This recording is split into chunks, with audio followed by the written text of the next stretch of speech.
Asahan po naman ay ihatid ng ating mga field reporters 1, 2, 3, 4 hanggang 9. Hello, Johnny. Bigla kong nakita si Johnny dito. Kasama pa rin ang ating mga paalaala sapagkat meron po tayong kasabihang Pilipino, ang paalaala niya'y gamot sa taong nakakalimot. Kasama pa rin ang ating mga kasabihang Pinoy, kakahaba-haba ng prosesyon, may banda ng musiko sa hulihan.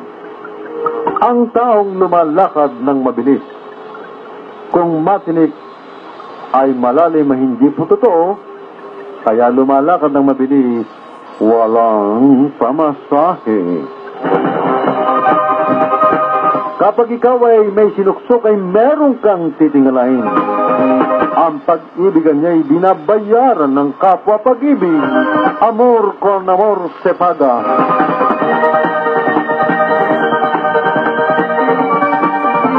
Ang hindi makuha sa santong dasalan ay huwag ninyong dadaanin sa santong paspasan, sapagkat walang matimtimang birhen sa matyagang manalangin.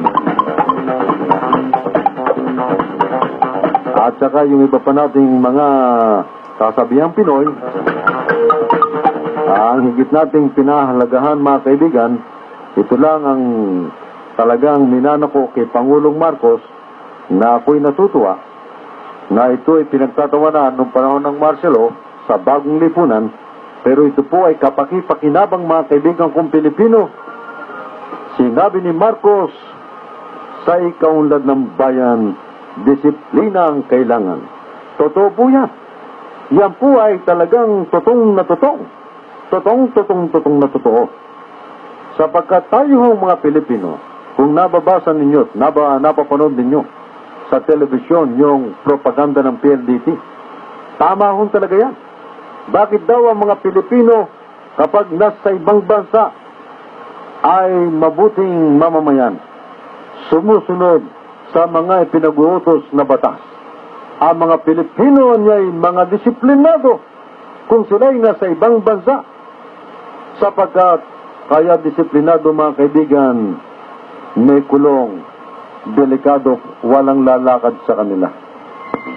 Sa Pilipinas, bakit po tayo kulang ng disiplina? Sapagkat ang mga Pilipino ay mga spoiled.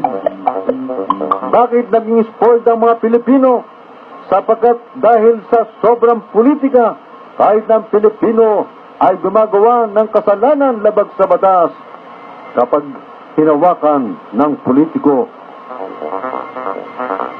areglado ang kaso. Sobrang politika, mga kaibigan. Kahit na nagkakalinti ka na, basta ito'y pakikinabangan sa politika, malaking pamilya, kahit na ito'y gumawa ng masama, aareglohin ang kaso para sa kinabukasan na botong manggagaling sa pamilya nito.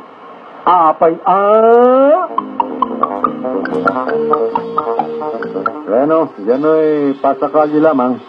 Tayo ho ay magpapatuloy.